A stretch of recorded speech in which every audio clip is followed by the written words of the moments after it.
To untick individually, simply just go to Maintain Employee, choose Employee, Payroll Info. Click Edit, untick Non-Employment Injury Scheme, save. As for untick employee by batch, go to Maintain Employee, right-click on one of the employee. Click Select All, More, Batch Edit.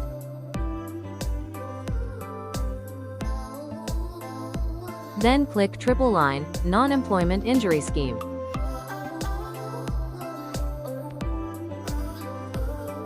Highlight all the employee. Click Batch Edit Value, unchecked. Finally, click Execute.